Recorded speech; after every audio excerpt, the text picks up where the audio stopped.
আসসালামু আলাইকুম, সোনাপুর থেকে ফয়সাল আহমেদ বলছি। তো আশা করি বিশ্বাস আপনারা সবাই অনেক বেশি ভালো আছেন। আলহামদুলিল্লাহ আমিও ভালো আছি। তো আজকে আমরা যে টপিকটা নিয়ে কথা বলবো সেটা হচ্ছে মধুর সময়ের সাথে সাথে মধুর পরিবর্তন এবং পার্থক্য নিয়ে। তো আমরা আসলে মধুটা অনেক জায়গা থেকে নিতে পারি, অনেকের মধু দেখতে পারি, তবে কালারটা এক একজনের থেকে দেখি কালারটা এক এক রকম আসে। তো সেই ব্যাপারে আজকের এই আলোচনাটি, আপনি যদি মধু সম্পর্কে বিস্তারিত জানতে চান তবে এই ভিডিওটি আপনার জন্য। এবং এছাড়াও মধু সম্পর্কেও আরো যাবতীয় টিপস পেতে আমাদের এই পেজটি ফলো দিয়ে পাশে রাখুন এবং ভিডিওগুলো শেয়ার করুন, লাইক কমেন্ট শেয়ার করুন। তো চলুন না দেরি না করে শুরু করি। তো আমার সামনে তিনটা মধু দেখতে পাচ্ছেন। এটা একটা মধু, এটা একটা মধু, এটা একটা মধু। সবচেয়ে মজার বিষয় হচ্ছে তিনটা একই মধু, হ্যাঁ। এটা হচ্ছে লাইট আম্বার কলার একটা মধু।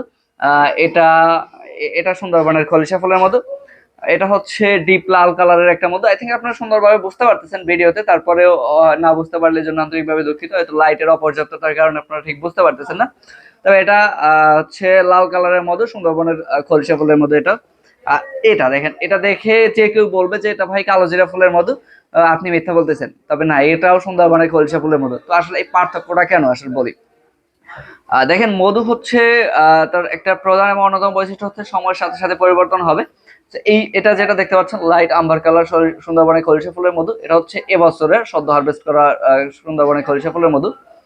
এবং এই যে এটা দেখতে পাচ্ছেন, এটা হচ্ছে গত বছরের, মানে হচ্ছে ঠিক 1 বছর আগের মধু, হ্যাঁ? এটাও 100% খাঁটি এবং কোয়ালিটি ফুল একটা মধু।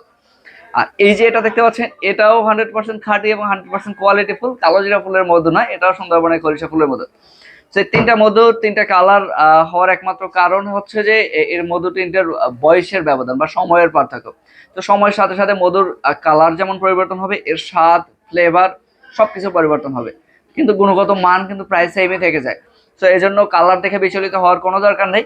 আপনার জাস্ট খাঁটি এবং কোয়ালিটিটাকে খুঁজুন। খাঁটি এবং কোয়ালিটি খুঁজলে আপনি মধু খাওয়ার আসল উদ্দেশ্য আপনার সফল হবে ইনশাল্লাহ। তো যেটা আবারও বলতে চাই, কালার এবং কালার দেখে বিচলিত হবেন না। কালার যেমনটাই হোক, কোয়ালিটি এবং 100% খাঁটিটা দেখুন। এবং সময়ের সাথে সাথে যদি মধুর এখান থেকে এই পরিবর্তন যদি না হয়, তবে আপনি বুঝে নিতে পারেন যে আপনার মধুটা আসলে ভেজাল আছে। আমি সেম পরিবর্তনের কথা বলতেছি না, তবে হচ্ছে সময়ের সাথে সাথে মধুর কালার পরিবর্তন হবেই। এটা একটা মধুর ন্যাচারাল এবং অন্যতম বৈশিষ্ট্য। তো আমাদের মধু সম্পর্কে আরো বিস্তারিত টিপস এবং বৈশিষ্ট্য সম্পর্কে জানতে আমাদের পেজটি লাইক, ফলো এবং লাইক কমেন্ট করে সাথে থাকুন। এবং ভালো থাকুন, সুস্থ থাকুন, সুনামপুরের সাথে উপভোগ করুন সতেজ মিষ্টতা। আসসালামু আলাইকুম।